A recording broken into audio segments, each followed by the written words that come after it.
साहिब बंद की सतनाम, बंदी छोड़ सतगुरु कबीर साहिब की जय हो। आज हम जानेंगे सतगुरु नितिन साहब जी से एक सत्संग के माध्यम से कि दुनिया के अंदर हजारों लाखों की संख्या में गुरु लोग बैठे हैं और सभी गुरु लोग परमात्मा को पाने की ही बात करते हैं, लेकिन क्या आपने कभी जाना कि इंसानों ने जो अक्षर बनाए हुए हैं उन्हीं अक्षरों को जप जप के ये परमात्मा को पाने की बात कर रहे हैं। लेकिन ये असंभव है कि परमात्मा को हम अक्षरों को जप जप के नहीं पा सकते, क्योंकि जब ये अक्षर नहीं थे परमात्मा तब भी था। अगर हम अपना विवेक लगाएं, अपनी बुद्धि लगाएं, तो जिस टाइम ये अक्षर बने नहीं थे तब भी परमात्मा था, तो उस टाइम परमात्मा का क्या नाम था। एक सच्चा सतगुरु ही हमें बता सकता है कि परमात्मा का निवास कहाँ पे है और परमात्मा को हम कैसे पा सकते हैं। गुरु गुरु में भेद है, गुरु गुरु में भाव, सो ही गुरु नित वंदिये जो शब्द बतावे ताव। तो आइए जानते हैं सत्संग के माध्यम से सतगुरु नितिन साहब जी से। तो सत्संग को आपने पूरा विवेक लगा के और पूरी बुद्धि लगा के सुनना है। किस कारण ये इंसान जन्म मिला है, हम करने क्या आए हैं संसार में। आप देखते हो रोज हजारों लाखों बच्चे पैदा होते हैं। हॉस्पिटल में जाके देख लो, डिलीवरी रूम के बाहर खड़े हो जाना, हर 5 मिनट 10 मिनट बाद एक किलकारी बजेगी वहां पे। क्या हुआ? बच्चा पैदा हुआ, लड़का हुआ या लड़की हुई या नपुंसक हो गया बीच में कोई, इक्का दुक्का। तो यही बार बार बच्चे जन्म रहे हैं और उसके बाद धीरे धीरे धीरे बढ़ते हैं। बढ़ने के बाद खाते पीते हैं, शादी ब्याह हो जाती है, दादा परदादा बन जाते हैं, फिर मर जाते हैं। यानी एक सर्किल बन जाता है, पैदा हुए, पले और मर गए। और ये एक बार नहीं, जन्मों जन्म तक चल रहा है ये काम। जन्मों जन्म बीत जाते हैं, लेकिन ये वो क्यों हो रहा है, कारण क्या है? अरे भगवान ने मारना ही है तो पैदा ही क्यों कर रहा है? इस दुनिया में आने का मकसद क्या है? आए, माल खजाना जोड़ा, घर बार बनाया, झोपड़ी में रहते थे महल बना लिया, छोटा सा खेत था और खरीद लिए, बड़े हो गए, छोटा साहूकार था बड़ा साहूकार बन गया, उसके बाद मर गया। क्या फायदा हुआ? इतनी मगजमारी करी, इतनी मेहनतें करी, इतना कुछ किया, सच झूठ बोल के पैसा कमा के खून चूस के लोगों का सब कुछ बना लिया, उसके बाद मक्खी की तरह निकाल दिए जाओगे। एक पैसा नहीं ले जा सकते यहां से। तो इतना तामझाम क्यों? क्या यही सब करने आए हैं इस दुनिया में? ऐसा कुछ नहीं करने आए हैं। ये तो केवल पेट के धंधे हैं कि मैं डॉक्टर हूं, मेरा लड़का डॉक्टर बन जाए, मेरा लड़का इंजीनियर बन जाए। फिर क्या होगा? डॉक्टर बन जाएगा तो ज्यादा कमाएगा, तो क्या होगा? ज्यादा बैंक बैलेंस हो जाएगा, तो क्या होगा? ज्यादा पैसा छोड़ के मर जाएगा। समझो, यानी हमारा मकसद ये नहीं है कि हम डॉक्टर बने, इंजीनियर बने, बड़े बड़े साइंटिस्ट बने या बहुत बड़े बड़े आदमी बने। ये तो पेट के धंधे हैं। कोई 2 रोटी में खुश है, छोटे मकान में खुश है, उसको कहो कि तू बड़ा आदमी बन जा, वो कहता भैया ठीक है, मैं छोटा ही ठीक हूं। यहाँ खाना है, पीना, निकल जाना है। तो मकसद ये नहीं है कि हमारा बच्चा बड़ा आदमी बने, बड़ा आदमी बन के भी मरेगा एक दिन। तो मकसद क्या है? क्या सिखाएं बच्चों को? अभी बच्चों को केवल हम लोग यही कह कह के बड़े बड़े स्कूलों में डालना चाहते हैं कि बड़ा आदमी बनना है, बहुत अमीर बनना है, इंजीनियर बनना है, डॉक्टर बनना है। लेकिन कोई नहीं बता रहा है कि बेटा इस भवसागर से निकलना है।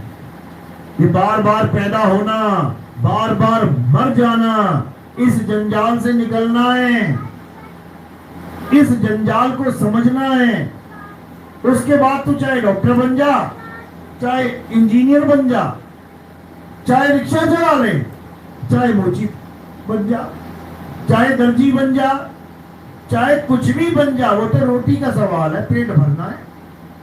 मेन मुद्दा क्या है कि जन्म मरण से निकलना कैसे है। जब ये ज्ञान बच्चों को आप दोगे तो क्या होगा? तो बच्चे इस बात को समझ पाएंगे कि मनुष्य जन्म कितना अनमोल है। हम लोग बच्चों को इस अंधी दौड़ में लगा देते हैं, बड़ा आदमी बनना है और पैसा कमा और पैसा कमा, कमाता कमाता अपना अनमोल जन्म, ये इंसान जन्म में पैसा कमाओगे तुम, बाकी जितने जन्म में देख लो, कुत्ता बिल्ली हाथी घोड़ा सांप बिच्छू खटमल पैसा कमा रहा है क्या? केवल इंसान को पैसे के पीछे लगा रखा है, जबकि जो काम वो कर रहा है वही आप कर रहे हो। केवल पैसा कमाने के अलावा तुम खाते हो, कुत्ता भी खाता है, तुम सोते हो, गधा भी सोता है, तुम बच्चे पैदा कर रहे हो, सूअर भी बच्चे पैदा करता है, तुम सब कुछ कर रहे हो, वो सब कुछ वो भी कर रहा है। केवल तुम पढ़ लिख रहे हो, पैसा कमा रहे हो, अच्छे मकानों में बना बना के रह रहे हो और अच्छे कपड़े पहन रहे हो। इसके अलावा बता दो तुम क्या कर रहे हो? 84 लाख योनियों से इससे ज्यादा अलग तुम कुछ नहीं कर पा रहे हो, समझो। और ये भी तुम्हारे जीवन में क्यों आ गया? ये पैसा, ये अक्षर, ये ग्रंथ क्यों आ गए? ये इसलिए आ गए हैं क्योंकि ये तुम्हारा आखिरी जन्म है। ये इंसान जन्म आखिरी जन्म है। जैसे एक 100 डंडों की पौड़ी होती है ना, क्या बोलते हैं पौड़ी को? सीढ़ी। 100वें डंडे पे खड़े हो तुम, 100वें डंडे के बाद छत पे जा सकते हो, लेकिन 100वें डंडे यानी मनुष्य जन्म में तुम्हें इतना कुछ दे दिया इस काल भगवान ने।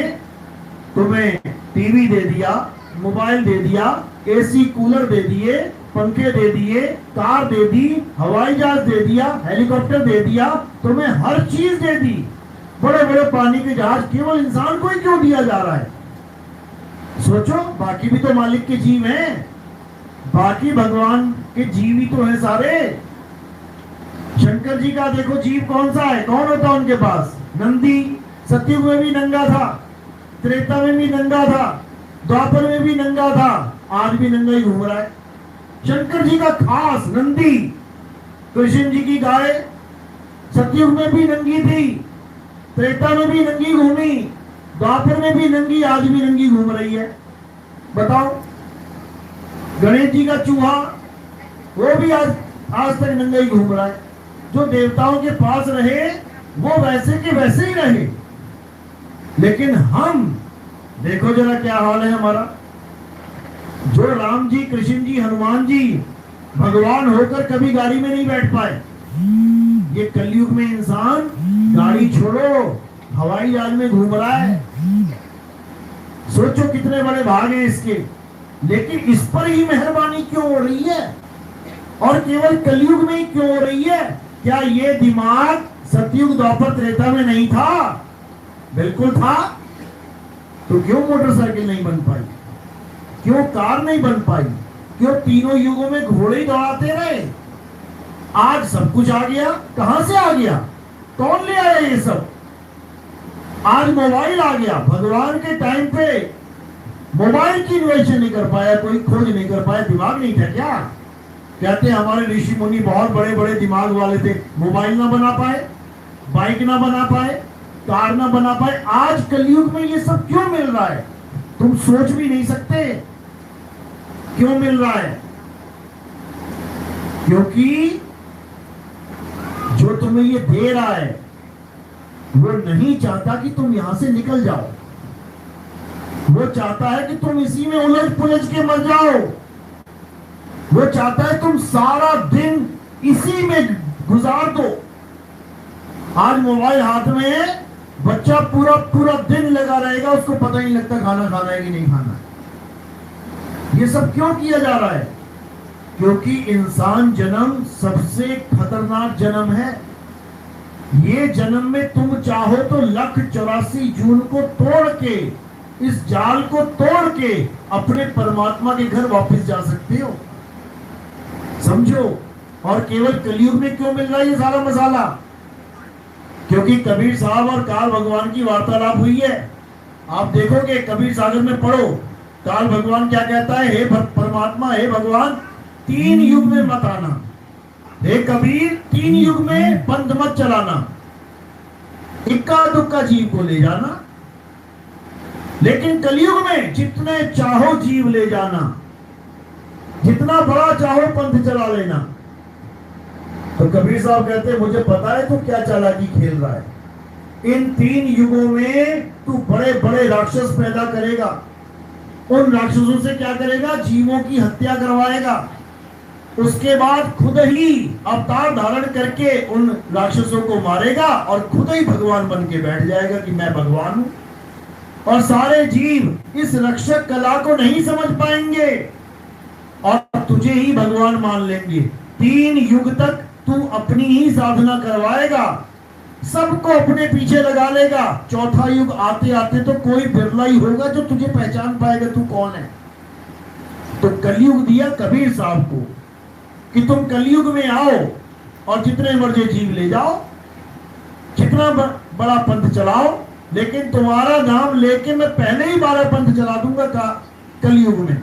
आज चल रहे हैं, आज कबीर साहब का नाम लेके बड़े बड़े गुरुजी बैठे हुए हैं और सारा ज्ञान क्या दे रहे हैं, कबीर साहब से उलट।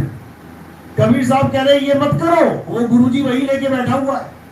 कबीर साहब कह रहे हैं ये मत कर, तो गुरुजी वही लेके बैठा हुआ है। सारे गुरु वो कर रहे हैं जो कबीर साहब मना कर रहे हैं। कबीर साहब कहते हैं नाम है जप में, तो ये सारे गुरु जप ही तो करवा रहे हैं। कबीर साहब कहते हैं नाम है तप में, ये सारे गुरु तप करवाने लग गए। नाम है व्रत उपवास में, ये कबीर पंथी ही व्रत करवा रहे हैं, पूर्णिमा का व्रत करवा रहे हैं। हर काम उल्टा, हर काम उल्टा। क्यों? क्योंकि असली पंथ आने वाला है। उससे पहले पहले कबीर साहब का नाम लेके जितने जीवों को इकट्ठा कर सकते हैं करने में लगे हुए हैं, लेकिन इनको ये नहीं पता कि कबीर साहब क्या चीज है। उनको पता है कि काल ये सारा खेल खेलेगा, इसीलिए उन्होंने पहले ही बोल दिया था कि 12 पंथ काल फुरमाना और भूले जीव न जाए ठिकाना। 13वें पंथ हम ही चले आए और सब पंथ में एक पंथ चलाए। यानी इस काल का जाल जितना भी तुम्हारे दिमाग पे छाया हुआ है, ये सारा जाल खत्म कर देंगे। कैसे करेंगे? सत्संग के द्वारा। साहिब समझाते हैं जब हम ज्ञान समझाएंगे तो तेरे बनाए हुए सारे जाल काट दिए जाएंगे। तूने नाम जाप का जाल बनाया, तूने अनहद नाद का जाल बनाया, तूने अजपा जाप का जाल बनाया, तूने हर प्रकार की क्रियाओं का, कर्म कांडों का जाल बनाया। जब हमारा पंथ चलेगा तो हर चीज से छुटकारा दिलवा दिया जाएगा जीव को। यानी जो हमारे पंथ में आ जाएगा उसको हर चीज से छुटकारा, उसको कहीं पूजा पाठ हवन यज्ञ तीर्थ मूर्त कुछ करने की जरूरत नहीं है। तो क्या करेगा? केवल और केवल आत्म ज्ञान प्राप्त करेगा। ये कबीर साहब की वाणी है। जल में मीन प्यासी मुझे देखते आवे हासी, आत्म ज्ञान बिना नर भटके, कभी काबा कभी काशी। कहते केवल आत्म ज्ञान ना होने के कारण ये इतने इतने बड़े बड़े मंदिरों में जा रहे हैं लोग। कोई किसी पहाड़ पे चढ़ जा रहा है, कोई किसी पहाड़ पे, उसके बाद बादल फट रहे हैं, जाता है पैरों पे चढ़ के, आता है पानी के साथ बह के, लाशें ही लाशें बिछी पड़ी हैं, खबर तुम तक पहुंच नहीं रही है। ऐसे ऐसे मणि महेश केदारनाथ में ऐसी ऐसी त्रासदियां हो रही हैं, कोई बता नहीं रहा है तुम्हें। अभी सारे दरवाजे बंद हो चुके हैं, हर भगवान के दरवाजे पे ताला लग गया है। वैष्णो माता के यहाँ भूकंप आ गया, कितने लोग मर गए तुम्हें तो पता ही नहीं है। समझो, अभी कुंभ यात्रा हुई थी, कुंभ हुआ था, कितने लोग मर गए, हवा भी नहीं लगने दी तुम लोग को। हर जगह यही हाल है। क्यों? क्योंकि भगवान के नाम पे खेल चल रहा है। ये सब राजनीति, ये सब भगवान के नाम पे ही हो रहा है। अगर लोगों की श्रद्धा टूट गई तो फिर हमारा वोट बैंक खत्म हो जाएगा। इसलिए खबरें तुम तक पहुंचने भी नहीं देते। लेकिन कबीर साहब क्या समझा रहे हैं कि जिसको आत्मज्ञान हो जाता है उसका घर ही काबा और काशी बन जाता है, घर में ही बैठे मिल जाएगा अल्लाह वाहिगुरु गॉड राम। लेकिन किसको? जिसको आत्म ज्ञान हो जाता है। साहिब समझा रहे हैं वाणी में, कह रहे ज्यो तिल माही तेल है और ज्यो चकमक में आग, तेरा साईं तुझ में है, जाग सके तो जाग, यानी जिस परमात्मा को हम ढूंढ रहे हैं, हम बड़े बड़े मंदिरों में, बड़े बड़े तीर्थों में जा रहे हैं, हाथ से हो रहे हैं, वो कहीं जाने की जरूरत नहीं है भाई। कहां जाना है? अरे ना कहीं आना और ना कहीं जाना, आपे में आप समाना। बस तुमने अपनी आत्मा में रमण करना है। जिस दिन तुम्हें अपनी आत्मा में रमण करना आ गया, उसके बाद तुम्हारे लिए इस दुनिया का कोई मंदिर नहीं, कोई मस्जिद नहीं, कोई गुरुद्वारा नहीं, कोई चर्च नहीं। हाँ, जाओगे तो केवल कलाकारी देखने की। एक इंसान ने इतना सुंदर मंदिर बनाया है, एक इंसान ने इतनी सुंदर मूर्ति बनाई है, एक इंसान ने इतना अच्छा डिजाइन बनाया है, फिर तुम इंसान की तारीफ करोगे, मंदिर और पत्थरों की नहीं। क्या पत्थर अपने आप अपनी आकृति ले सकता है? कौन दे रहा उसको आकृति?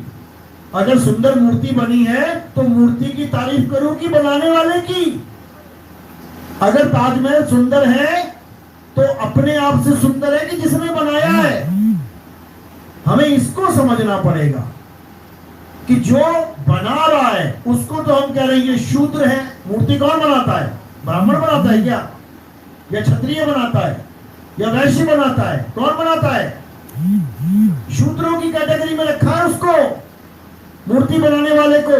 यानी एक शूद्र भगवान को बना रहा है और उसके बाद उसकी प्राण प्रतिष्ठा के बाद वही शूद्र मंदिर में जा नहीं पा रहा है। बताओ, पंडित जी कहता हाथ हाथ मत लगाओ, शूद्रों को साइड में रखो। अरे उसी ने बना के सौंपा है तुझे, चप्पल लेके चढ़ा हुआ था मूर्ति के ऊपर, बना रहा था। मैंने गाली दी वीडियो एक बार।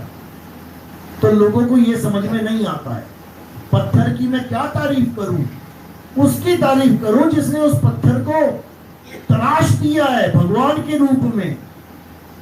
जैसे राम जी दिखते थे वैसा ही बना डाला, जैसे महात्मा गांधी दिख रहे हैं वैसा ही बना डाला, जैसे बाबा अंबेडकर दिखे वैसा ही बना डाला। अरे मूर्ति की तारीफ क्या करूं मैं उसकी तारीफ करूंगा जिसने अपने हाथों से बनाया है। इसीलिए ताजमहल बनाने वालों के सुनने में आता है हाथ काट दिए थे, जबकि ऐसा नहीं था। हाथ नहीं काटे जाते हैं, उनसे कुछ बॉन्ड्स होते हैं, यानी उनसे कुछ वचन लिए जाते हैं, उसको कहते हैं हाथ काटना। इतना निर्दयी कोई नहीं कि हाथ ही काट दे किसी के, ऐसा नहीं है।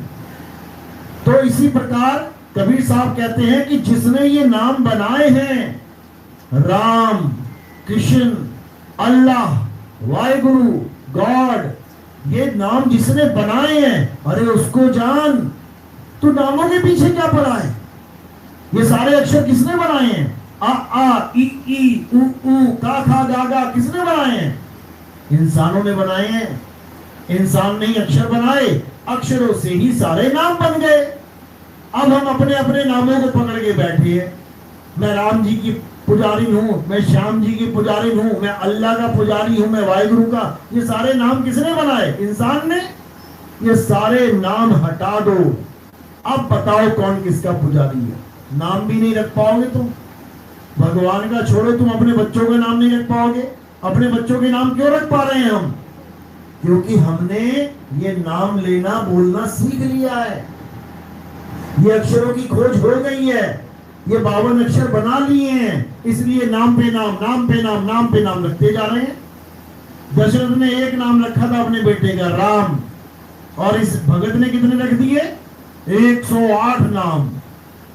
हनुमान जी का एक नाम रखा था उनके माता पिता ने, हनुमान। भक्तों ने कितने रख दिए? 108 नाम। ये कौन बना रहा है नाम? ये सब इंसान बना रहे हैं 52 अक्षरों के द्वारा, और उसी को जप जप के समझ रहे हैं कि मेरी मुक्ति हो जाएगी। कभी नहीं हो सकती। कब होगी मुक्ति? जब वो उसको जानेगा जिसने ये सारे नाम बनाए हैं। उस आत्मा को, ये मकान किसने बनाया है? आत्मा ने। ये मंदिर किसने बनाया है? आत्मा ने, शरीर के माध्यम से। अगर शरीर में आत्मा ना हो तो बना लेगा कोई? नहीं बना सकता। एक एक ईंट किसने रखी है? आत्मा ने, शरीर के माध्यम से। तो सब कुछ कौन बना रहा है? आत्मा ही बना रही है। ये सारे अक्षर, ये सारे मंदिर, ये सारी मूर्तियां आत्मा ही बना रही है, लेकिन खुद को भूल गई और अपनी बनाई हुई चीज में उलझ गई। बस इतना सा खेल है। यानी जो मूर्ति बना रहा है वो अपने आप को भूल गया है और बनाई हुई चीज को भगवान मानने लग गया है। बस इतना ही खेल है, इसको समझ लो कि बात समझ में आ जाएगी। तो कबीर साहब इन्हीं 52 अक्षरों का खंडन करते हैं जो इंसान के द्वारा बनाए जाते हैं। तो साहब क्या कह रहे हैं? 52 अक्षर जीव आधारा और आदि अक्षर जीभ्या से न्यारा, वाही को सत सिमरन कहिए, सिमर सिमर नर उतरो पारा। कह रहे हैं ये 52 अक्षर जीव आधारा, ये सारे अक्षर हिंदी, पंजाबी, उर्दू, फारसी, जर्मन, फ्रेंच, जितने भी हैं भाषाएं, ये क्या है? ये जीव आधारा है। तुम्हारी जीव है तो तुम सारे अक्षर बोल रहे हो। अगर इंसान के जीव ही ना होती, बताओ कहां से आते अक्षर सारे? ये सारे अक्षर जीव के द्वारा बनाए जाते हैं। 52 अक्षर जीव आधारा, आदि अक्षर जीभ्या से न्यारा। यानी वो आदि अक्षर यानी परमात्मा का असली नाम वो ये जीव के काम का नहीं है, उसको ये जीव नहीं बोल सकती, वो कहन सुनन से न्यारा है। तो कैसे मिलेगा? जब भेदी गुरु तुम्हारे जीवन में आएगा और वो उस आत्मा रूपी वस्तु का भेद बताएगा। आत्मा कोई नाम नहीं है मंत्र जपने वाला, आत्मा एक तत्व है। उस तत्व का ज्ञान आपको तत्वदर्शी संत बताएगा और जब आपको तत्वदर्शी संत मिल जाएगा तो आपके जीवन से 52 अक्षर सदा सदा के लिए खत्म हो जाएंगे। यानी जितनी पूजा पाठ तुमने कर ली, अब 52 अक्षर का खेल खत्म हो जाएगा। सोई गुरु पूरा कहावे, 2 अक्षर का भेद बतावे, एक छुड़ावे। ये 52 अक्षर छुड़ावे। हिंदू है तो राम राम छोड़ दे जपना, मुसलमान है तो अल्लाह अल्लाह छोड़ दे जपना, सिख है तो वाहिगुरु वाहिगुरु छोड़ दे जपना, और ईसाई है तो गॉड गॉड छोड़ दे जपना। तो करना क्या है? हिंदू है तो राम को खोज, मुस्लिम है तो अल्लाह को खोज, सिख है तो वाहिगुरु को खोज, और ईसाई है तो गॉड को खोज। और कहां खोजे? कहीं जंगल में जाना है क्या? कहीं नदी नालों में जाना है क्या? कहां खोजना है? अपनी आत्मा में खोज, क्योंकि हमारी आत्मा में ही परमात्मा का वास है। जैसे घी को खोजना है तो कहां खोजेंगे? दूध में खोज, दूध में घी मिलेगा। अगर दूध छोड़ के हम कहीं भी चले जाएं, क्या हमें घी पेड़ पे लटका मिलेगा, या जमीन में खुदाई करने में मिलेगा, या किसी नदी में बहता हुआ मिलेगा? हमें दूध में ही मिलेगा, क्योंकि दूध में ही उसका वास है। इसी प्रकार जो परमात्मा है वो कहां मिलेगा? आत्मा में मिलेगा। आत्म में राम, राम में आत्म, चीनस गुरमुख विचार। यानी परमात्मा का वास हमारी आत्मा में है, लेकिन हमें अपनी आत्मा का ही ज्ञान नहीं है। परमात्मा कहां से मिलेगा? इसीलिए कबीर साहब कह रहे हैं कि 52 अक्षर छोड़ो और आत्म ज्ञान से नाता जोड़ो, तभी कल्याण होगा। तो कह रहे जब लगना चीनोगे आत्म, तब लगना मिली है परमात्म। आत्म चीने परमात्म चीने, संत कहावे सोए, और यह भेद काया से न्यारा, बूझे बिरला कोई। ये काया के अंदर नहीं है आत्मा परमात्मा। कई लोग आंखें बंद करके बैठ जाते हैं, ध्यान त्रिकुटी पे लगा लिया, अंधेरे में देख रहे हैं, सोच रहे हैं यहां परमात्मा मिल जाएगा। यहां नहीं है परमात्मा। बिल्कुल हटा दो अपना ध्यान आंखों से। परमात्मा कहां है? परमात्मा काया से परे है। जब वेदी गुरु मिलेगा तब तुम्हें भेद समझाएगा उसका, तब समझ में आएगा, नहीं तो ऐसे ही जन्म बर्बाद हो जाएगा। इसी को बाबा नानक ने अजूनी बोला है। एक को सतनाम, यानी एक परमात्मा। सतनाम का मतलब क्या है? परमात्मा। एक को सतनाम कर्ता पुरुष, यानी असली कर्ता पुरुष वही है, बाकी किसी की शरण में जाने की जरूरत नहीं है। एक को सतनाम कर्ता पुरुष निर्भव निर्वैर, यानी वो निडर है, और निर्वैर यानी किसी को मारता नहीं। अगर तुम किसी की पूजा कर रहे हो जो किसी को मार के भगवान बना हुआ है, तो याद रखना वो परमात्मा नहीं है। क्यों? क्योंकि परमात्मा दया का सागर है। परमात्मा कभी किसी का कत्ल नहीं करता। परमात्मा बख्शनहार है, बख्शता है केवल, वो किसी को मारता नहीं है। निरपहो निर्वैर, उसकी किसी से झगड़ा नहीं है, वो किसी से डरता भी नहीं है। निरपहो निर्वैर अकाल मूरत, काल भी उसका कुछ नहीं बिगाड़ सकता। काल कौन है? ये तीन लोक का मालिक, धरती आसमान पाताल का मालिक, काल निरंजन, परमात्मा का कुछ नहीं बिगाड़ सकता।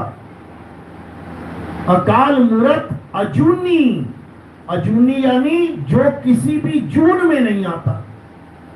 ना वो हाथी बन के आता है, ना घोड़ा, ना चूहा, ना आदमी। ये आदमी कहो कि आदमी के अंदर परमात्मा का वास है, नहीं है, वो ऐसे नहीं आता आदमी बन के। अजूनी सैभंग गुर प्रसाद, यानी वो स्वयं से अपने आप से है, वो किसी से पैदा नहीं होता। गुरु प्रसाद, जब गुरु का प्रसाद मिलेगा तुम्हें, ये बूंदी लड्डू नहीं, गुरु का प्रसाद क्या है? ज्ञान रूपी प्रसाद। गुरु क्या देता है चेले को? ज्ञान देता है। जब गुरु से हमें ज्ञान मिलता है उस अयोनि का, तब हमें समझ में आता है कि परमात्मा है क्या। तब हम परमात्म तत्व को जान पाते हैं कि वो है क्या। तब हम उस तत्व को जान पाते हैं जिससे हमें हमारा असली स्वरूप प्राप्त होता है। और उस तत्व का नाम क्या रखा है संतों ने? आत्म तत्व। ये आत्म तत्व अविनाशी तत्व है। एक तत्व ये है जो दिख रहा है, ये कौन सा तत्व है? ये नाशवान तत्व है, पंच भौतिक तत्व है। और एक अविनाशी तत्व है जिसे आत्मा कहते हैं। आत्मा का नाम सुना है ना सबने? सब अपनी अपनी आत्मा लेके आए हो? किसी घर में तो नहीं छूट गई जल्दबाजी में कि वहीं बेड के पास पड़ी रह गई हो? ऐसा नहीं हो सकता। अगर तुम यहां बैठी हो, इसका मतलब आत्मा तुम्हारे साथ ही है। और साथ क्या है? तुम ही आत्मा हो। लेकिन तुम अपने आप को भूली बैठी हो, अपने आप को आदमी, औरत, बच्चा, बूढ़ा, जवान मान के बैठी हो। इसलिए तुम्हें आत्मा का ज्ञान नहीं है। शरीर का ज्ञान ले लिया, मैं काली हूं, मैं गोरी हूं, मैं लंबी हूं, मैं मोटी हूं, मैं छोटी हूं, समझ में आ रहा है। लेकिन मैं आत्मा हूं, ये समझ में आएगा। सारी उम्र बीत जाएगी, बूढ़ी हो जाओगी, मरने वाली हालत हो जाएगी। मरने से 2 मिनट पहले भी कोई पूछेगा ना, माता तू शरीर है कि आत्मा? देख लेना क्या बोलेगी वो। शरीर मान के बैठे हैं सब अपने आप को। गुरु का क्या काम होता है? गुरु तुम्हें तुम्हारा असली स्वरूप बताता है कि तुम शरीर नहीं, तुम एक आत्मा हो। अब इतना सुन तो लिया मैंने कि एक आत्मा हो, लेकिन उसे प्राप्त कैसे करें? उसको अनुभव कैसे करें? ये समझना पड़ेगा। जैसे किसी ने सुन लिया कि डूबने से बचना है तो तैरना सीख लो, सुन लिया, ज्ञान हो गया कि डूबने से बचना है तो क्या करना है? तैरना सीख लो। लेकिन सुनने से तैरना थोड़ी नहीं आ गया। इस ज्ञान को तुम पूरी दुनिया में किसी से भी पूछो कि डूबने से बचना है तो क्या करना पड़ेगा, हर इंसान बोलेगा तैरना आना चाहिए। सबको इतना ज्ञान है, लेकिन सबको पानी में फेंक दो, फिर पता लगेगा कि किसको असली ज्ञान है। सुनने वाला ज्ञान अलग होता है और अनुभव ज्ञान अलग होता है। सुन लिया कि मैं एक आत्मा हूं, इससे कल्याण नहीं होगा। जान लिया कि मैं एक आत्मा हूं, इससे कल्याण हो जाएगा। यानी मानना नहीं है, जानना है। इतना समझ लो। तो कबीर साहब यही समझा रहे हैं। इसके अलावा अगर कोई कहे कि कबीर साहब ये मंत्र देते हैं, वो मंत्र देते हैं, फलाना, सब छोड़ दो, कोई मंत्र नहीं। तंत्र मंत्र सब झूठ है, इनमें न भर में कोई, और सार शब्द जाने बिना कागा हंस न होए।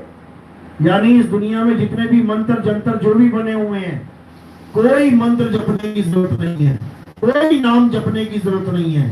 केवल एक काम करना है, और वो क्या है? अपने स्वरूप को जानना है। अपनी आत्मा को जानना है। और कैसे जान पाएंगे? जब तुम्हारे जीवन में आत्मज्ञानी गुरु आ जाएगा। बिल्कुल सिंपल, 2 अक्षर का भेद बता देगा। कबीर साहब समझा रहे हैं, कहें कबीर अक्षर 2 भाग और होगा खसम तो लेगा राख। यानी तुम्हारे जीवन में ऐसा गुरु आ गया जो 2 प्रकार के अक्षरों का ज्ञान समझा दे। कहते तो समझो तुम्हें असली खसम मिल जाएगा और तुम उसके पास रहोगे जाके। असली खसम यानी वो परमपिता परमात्मा। क्योंकि गुरु क्या है? गुरु एक बिचौला है। जैसे तुम्हारी शादी कौन करवाता है? बिचौला करवाता है। लड़के की फोटो ले जाता है, लड़की वालों को दे देता है, देखो जी ये सुंदर लड़का है, देखो जी अगर पसंद आता है तो बात चलाऊं। और तुम्हें पसंद आ गया तो बात चला दी उसने। अब क्या होगा? अब तुम्हारी लड़की उस लड़के के पास जाके रहेगी शादी के बाद। तो गुरु ने क्या किया? गुरु ने तुम्हें खसम से मिलवा दिया। कहे कबीर अक्षर 2 भाग होगा खसम तो लेगा राख। तो हमें ऐसा गुरु चाहिए जो हमें इस दुनिया को छोड़ने के बाद कहां रहना है, किसके साथ रहना है, ये बताने वाला मिल जाए, तब कल्याण हो जाएगा। तो कबीर साहब यही समझा रहे हैं। क्या कह रहे हैं? मन की तरंग मार लो बस हो गया भजन। ये राम राम राम राम, ये राधे राधे राधे, अल्लाह अल्लाह, वाहिगुरु वाहिगुरु करने की जरूरत नहीं है। मन की तरंग मार लो बस हो गया भजन। आदत बुरी सुधार लो बस हो गया भजन। आए हो तुम कहां से, जाना तुम्हें कहां है, इतना बस विचार लो हो गया भजन। क्या आंखें बंद करके बैठे हुए हैं, युगों युगों तक तपस्या करते बाबा जी? बताओ। अरे ये सब करने की जरूरत नहीं है। बस इतना जानना है कहां से आए हैं और कहां जाना है। अरे आए हो तुम कहां से, जाना तुम्हें कहां है, इतना बस विचार लो हो गया भजन। लेकिन इतना कब विचार पाएंगे? जब हमारे जीवन में आत्मज्ञानी गुरु मिलेगा। क्या फायदा है आत्मज्ञान का? मंदिर जाने का फायदा दिखाई देता है सबको। आज मैं मंदिर गई थी, मैंने मन्नत मांगी, हफ्ते भर में मन्नत पूरी हो गई। कितना फायदा हो गया सोचो। मैंने ये सुखना सुखी है, हे भगवान मेरे घर में ऐसे ऐसे ऐसे ऐसे हो जाए तो 2 किलो लड्डू चढ़ाऊंगी, ऐसे ऐसे ऐसे हो गया। कितना बड़ा फायदा हो गया। ये सबको दिखता है, लेकिन आत्मज्ञान का फायदा क्या है? मैं आत्मज्ञान में जाऊं तो क्यों जाऊं, ये समझना पड़ेगा। अगर मैं इस ज्ञान को लूं तो क्यों लूं, इससे फायदा क्या है? मंदिर मस्जिद छूट गए, अब घर बैठ के आत्मा आत्मा करूंगी क्या? इससे फायदा क्या होगा, ये समझना है। आत्मज्ञान का फायदा कब होता है? जैसे तैरना सीखने का फायदा कब होता है? तुमने आज तैरना सीख लिया, महीना 2 महीने लगा के बढ़िया, उसके बाद तुम सारी उम्र मत जाओ पानी में। वो तैरना कब काम आएगा? जिस दिन तुम पानी में गिर जाओगे। जैसे तुम पानी में गिरोगे, अब तुम्हें वही तैरना बचाएगा जो तुमने पहले सीखा था 2 साल पहले, 5 साल पहले, 10 साल पहले। तुम्हें डूबने देगा क्या वो एक बार अगर तुम्हें तैरना आ गया ना, एक बार जीवन में, उसके बाद तुम डूब नहीं सकते, क्योंकि तुम्हें तैरना ही आ गया, भूल नहीं सकते। इसी प्रकार आत्मज्ञान, अगर तुम्हें एक बार आत्मज्ञान हो गया तो उसका क्या फायदा होगा? तुम मर नहीं सकते। दुनिया मर जाएगी, दुनिया डूब जाएगी, तुम नहीं मरोगे। यह है आत्मज्ञान का फायदा। इसका मतलब ये मत समझ लेना कि तुम्हारा शरीर नहीं मरेगा। शरीर तो सबका मरेगा। भगवान कृष्ण जी का ना बचा, वो भी तीर लग के मर गया। आत्मज्ञान का फायदा क्या है? एक बार अगर तुमने ये जान लिया कि तुम आत्मा हो, उसके बाद तुम ये कभी नहीं मान पाओगे कि तुम एक शरीर हो। जब तुम्हारे दिमाग से शरीर की कल्पना ही खत्म हो गई, शरीर का मोह ही भंग हो गया, तो मरेगा कौन? शरीर। और तुम अविनाशी आत्मा हो जाओगे। और एक बार अविनाशी आत्मा हो गए, उसके बाद मरना जन्मना खत्म। तो साहिब समझा रहे हैं, हम ना मरिब मरिब संसारा, हमको मिला जियावन हारा। कहते हैं हम ना मरिब, मैं नहीं मर सकता अब। क्यों? क्योंकि मैं आत्मा हो गया हूं। आत्मा को ना तो कोई शस्त्र काट सकता है, ना अग्नि जला सकती है, ना वायु सुखा सकती है, ना जल भिगो सकता है। ये आत्मा का गुण है। एक बार अगर आप आत्मा हो गए, उसके बाद ये जन्मना मरना खत्म हो जाएगा। समझो बात को। तो क्या होगा फिर जब शरीर छूटेगा, तब तुम क्या करोगे? अपना सारा ध्यान शरीर से हटा के कहां रखोगे? अपनी आत्मा में स्थित करोगे। फिर क्या होगा? फिर काया एक पत्ते की तरह नीचे गिर जाएगी और तुम अपनी आत्मा में रम जाओगे। और जब आत्मा में रम जाओगे, तब तुम्हें एक पद प्राप्त होगा। उसको क्या कहते हैं? उसको निर्वाण पद कहते हैं। यानी अब परमात्मा में और तुम में कोई फर्क नहीं रहेगा। तुम ही परमात्मा हो जाओगे। समझो, ये आत्मज्ञान का फायदा है। यानी आत्मज्ञान इस जीव को पीव बनाने का काम करता है। कोटि तो ब्रह्मा भय और कोटि भय ईश, साहिब तेरी बंदगी से जीव हुए जगदीश। ये फायदा होता है आत्मज्ञान का। जैसे गंगा नदी, देखो कितने सारे बांध लगे गंगा पे। हर शहर में देखोगे बांध बना रखा है गंगा पे, रोक रोक के उसको। क्यों? क्योंकि वो गंगा है। गंगा है इसलिए बंधी हुई है। एक बार गंगा चली और समुद्र में समा गई, अब क्या बन गई वो? गंगा समुद्र में समा जाए तो क्या बन गई? समुद्र ही बन गई। अब बांध लगा के दिखाए कोई? समुद्र पे बांध नहीं लगते। बांध किस पे लगते हैं? नदियों पे लगते हैं। तो जीव, इस जीव पे बांध लगता है, परमात्मा पे बांध नहीं लगता। देखो बांध लगे हुए हैं, ये मिट्टी के बांध लगे हुए हैं। देखो ना नदियों के किनारे मिट्टी के बांध लगा देते हैं। ये मिट्टी है, किस पे बांध लगा दिया? जीव पे लगा दिया। और एक बांध नहीं है, 184 बांध लगा रखे।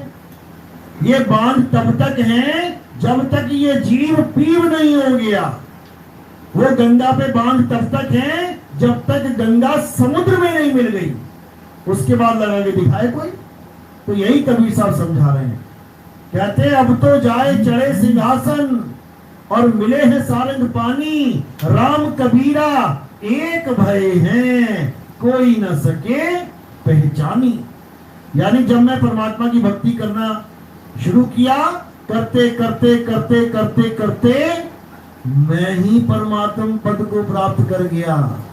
लाली मेरे लाल की जित देखो तित लाल, और लाली देखकर मैं गई, मैं ही हो गई लाल।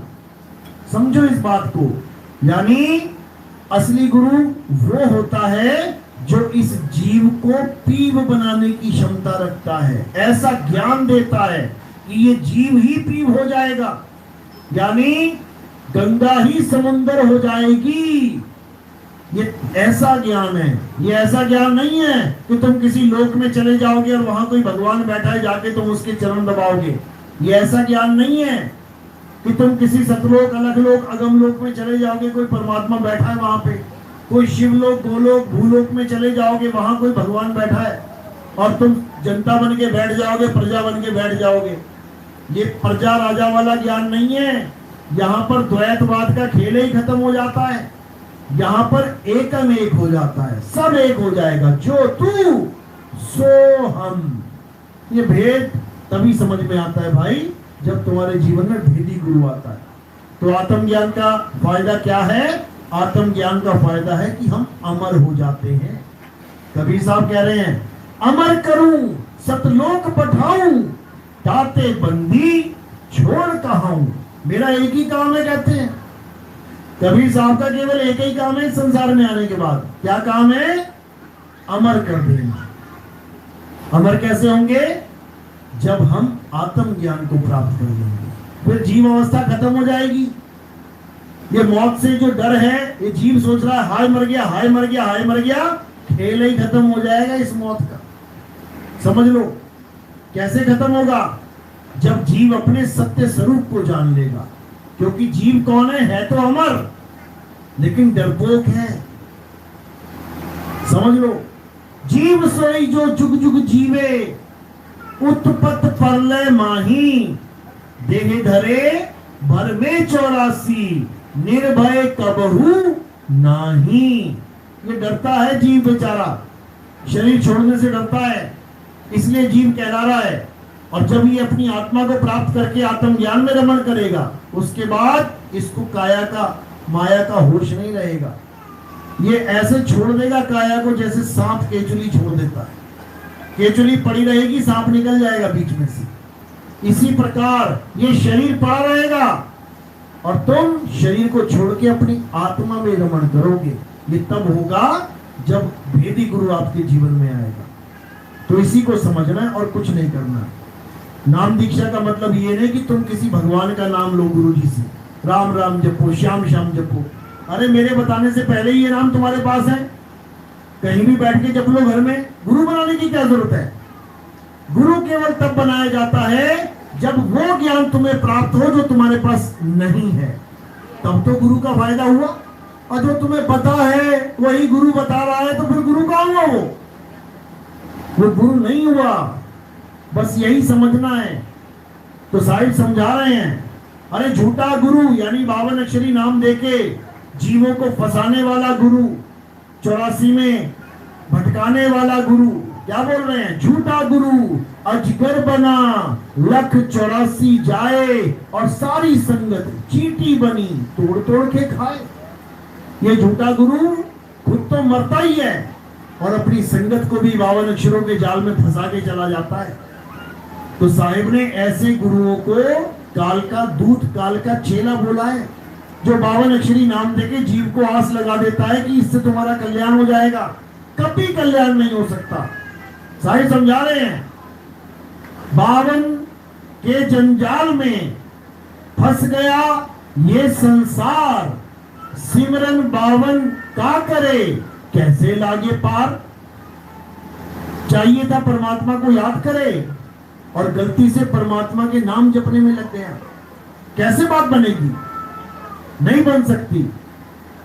तो साहिब समझा रहे हैं, जो नर पड़े 52 के फेरा, सो नर जानो काल के चेहरा। जब 52 का टूटे डोरा, सहजे छूटे काल झकोरा। फिर नहीं आए फिर नहीं जाए, सार शब्द में रहे समाये। फिर तुम इस दुनिया में नहीं आओगे वापस। ये माँ बाप भाई बहन जो तुम्हें अपने लग रहे हैं, ये तुम्हारे अपने नहीं है। पता नहीं किसके यहाँ मरे और यहाँ आके पैदा हो गए। ये किसी और के माँ बाप भाई बहन है, तुम्हारे रिश्तेदार बने बैठे हैं। थोड़े दिन में तुम्हारे घर से निकल जाएंगे, किसी और के रिश्तेदार बन जाएंगे। यही चलता रहेगा। ये सब लेने देने के सौदे हैं। एक लेवा एक देवा दूतम, कोई किसी का पिता ना पूतम। ये सब लेन देन के सौदे हैं और इसी को हम सच्चा मान के बैठ गए। ये मेरी माँ, ये मेरा पिता, ये मेरा बेटा। अरे इस जन्म का लाखों करोड़ों जन्म छोड़ के आया है पीछे। करोड़ों माताओं को छोड़ के आया, करोड़ों पिता भाई बहन को छोड़ के आया, बीवी बच्चों को छोड़ के आया। आज नई बीवी मिल गई, नया बच्चा पैदा हो जाएगा। पिछले जन्म वाला कहाँ गया? भूल गए। और अब इस शरीर को छोड़ के चले गए तो ये वाला भूल जाओगे। इसी माया जाल में सबको अटका रखा है। बचने का एक ही रास्ता है और वो है अपना स्वरूप ज्ञान। जैसे ही तुम्हें अपना स्वरूप प्राप्त हो जाएगा, तुम्हें समझ में आ जाएगा कि ये जितने भी शरीर बैठे हैं, ये सब माया का ही रूप है, ठगने के लिए बैठे हैं। उसी वक्त बोध हो जाएगा तुम्हें कि मैं क्या हूं और ये क्या है। जड़ और चेतन में फर्क समझ में आ जाएगा। काया माया का खेल समझ में आ जाएगा और फिर तुम माया से परे हो जाओगे, 3 गुणों से परे हो जाओगे।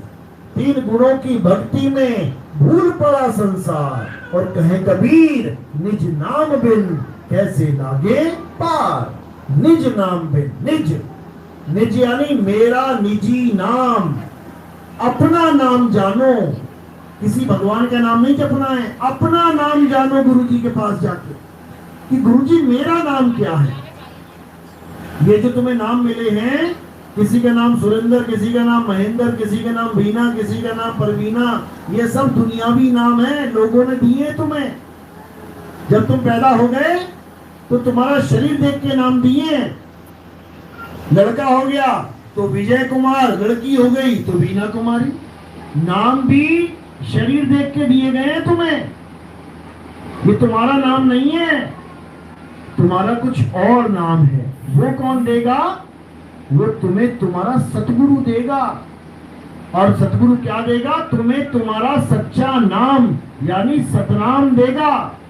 सतगुरु सोई सतनाम बतावे, बाकी गुरु कोई काम न आवे। दूसरों के नाम जपवाने वाले गुरु तुम्हें भरमा देते हैं। तुम्हें तुम्हारा नाम बताने वाला गुरु चाहिए, तब कल्याण होगा। तो बुल्ले शाह क्या कह रहे? बुल्ला की जाना मैं कौन। दुनिया मुझे बुल्ला बुल्ला बुल्ला कह रही है, लेकिन ये नाम तो किसी और ने दिया है मुझे। मेरा नाम क्या है वो नाम जानना है। बाबा नानक कहते कोई नाम न जाने मेरा, कहे नानक ये तेरी वडियाई। परमात्मा को कह रहे ये तेरी मालिक मौज है जो तूने मुझे मेरा नाम बता दिया, नहीं तो मैं अपने आप को नानक समझ के बैठा हुआ था। नानक का मतलब क्या है? आदमी। नानकी का मतलब क्या है? औरत। यानी मैं अपने आप को नानक और मेरी बहन अपने आप को नानकी मान के बैठे हुए थे, लेकिन आप मिले तब आपने बताया कि हम आदमी और औरत यानी काया माया नहीं है, हम आत्मा हैं। हमें आत्मा का ज्ञान दिया गया। धन्य हमारे भाग जो हमें ऐसा गुरु मिल गया। तो नानक साहब यही कह रहे हैं, कहे नानक ये तेरी वडियाई, ये तेरी वडियाई है, इसमें मेरा कोई रोल नहीं है कि मैं अपने आप ही परमात्मा को पालूं, अपने स्वरूप को पालूं। नहीं, ये गुरु की दया होती है, गुरु के द्वारा ही ज्ञान मिलता है, तब जाके कल्याण होता है। चलो मेरी बात समझ में आ रही है? कौन पहली बार सत्संग सुन रहा है? हाथ खड़ा करो। पहली बार जो यहाँ सुन रहे हैं, अब इनमें से किसको समझ में आ रही है मेरी बात, वो हाथ खड़ा करो। चलो अच्छी बात है। मालिक की दया होती है तब समझ में आती, पहली बार में कुछ समझ में नहीं आता। हाँ ठीक है, एक आधी लाइन समझ में आ गई, अच्छी बात है। लेकिन अगर आप लगातार सुनोगे सत्संग को, फिर आपको इसके सिवा और कुछ समझ में नहीं आएगा, क्योंकि ये सार है। सार यानी असलियत। जो असलियत से प्यार करता है वो सच को ग्रहण कर लेता है, और जो झूठ से प्यार करता है वो कभी सच के पास नहीं भटकता। इसीलिए बोला है सतगुरु सोई सतनाम बतावे, यानी सच्चा नाम देने वाला, यानी सच्ची बात बताने वाला गुरु ही सच्चा है, बाकी झूठा गुरु कोई काम ना आवे। तो इसी को समझना है। तो ठीक है, बाकी सत्संग आप YouTube चैनल पे सुन सकते हैं। कहत कबीर सुनो भाई साधो नितिन दास, या फिर नितिन दास के सत्संग टाइप करेंगे, आपको सारे सत्संग मिल जाएंगे। सीरियल वाइज सुनते चले जाना। कोई ना कोई एक बात ऐसी समझ में आ जाएगी जिसके बाद, जैसे होता है ना धक्का स्टार्ट, जो गाड़ी होती है वो सेल्फ से स्टार्ट नहीं होती, उसको धक्का मारना पड़ता है। और एक बार धक्का मार के, एक बार गियर फंस के, अगर एक बार उसको अच्छे से धक्का लग गया तो एकदम स्टार्ट हो जाती है। तो मालिक की कृपा होगी, कोई ऐसी बात आपके समझ में आ जाएगी जो आपके अंदर इज्जत घर कर जाएगी। उसके बाद आपको हर बात एक एक करके समझ में आने लग जाएगी। चलो, तो आज का सत्संग यही समाप्त करते हैं। और अब आरती का समय, आरती कैसे करेंगे समझ लो।